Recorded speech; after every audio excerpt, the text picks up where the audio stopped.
Assalamualaikum warahmatullahi wabarakatuh.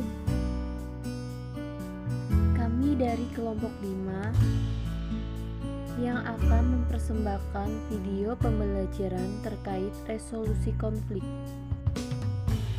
Yang pertama, kita akan membahas apa sih pengertian dari resolusi konflik. Resolusi konflik merupakan suatu cara individu atau kelompok untuk menyelesaikan masalah. Dengan kata lain, resolusi konflik dapat diartikan sebagai penyelesaian konflik. Yang kedua, kita akan bahas apa sih kemampuan dari resolusi konflik. Yang pertama ada kemampuan orientasi, yang kedua ada kemampuan persepsi, yang ketiga ada kemampuan emosi. Yang keempat ada kemampuan berpikir kreatif, dan yang terakhir ada kemampuan berpikir kritis. Yang ketiga, kita akan membahas bagaimana sih strategi resolusi konflik dengan menggunakan pengaturan sendiri. Dalam metode ini, pihak yang terlibat konflik menyusun strategi dan taktik konflik. Berikut ini ada pola interaksi dalam upaya mencapai keluaran konflik yang diharapkan pihak konflik. Yang pertama, ada interaksi konflik dan keluarga yang diharapkan mengalahkan lawan konflik. Yang kedua, ada interaksi konflik dengan tujuan menciptakan kolaborasi atau kompromi. Yang ketiga, interaksi konflik menghindar.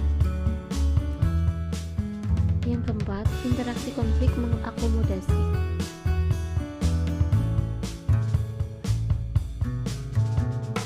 Ada dua pola resolusi konflik pengaturan sendiri. Ada resolusi konflik tanpa kekerasan dan resolusi konflik dengan kekerasan. Berikut ini tindakan kekerasan yang dilakukan dalam menghadapi konflik. Agresi verbal didefinisikan sebagai penyerangan dengan menggunakan kata-kata kepada lawan konflik. Yang kedua, ada mogok. Tindakan ini bisa berupa perusakan alat produksi atau produk dengan sengaja. Tindakan ini merupakan penyerangan yang bisa menimbulkan luka fisik atau kematian.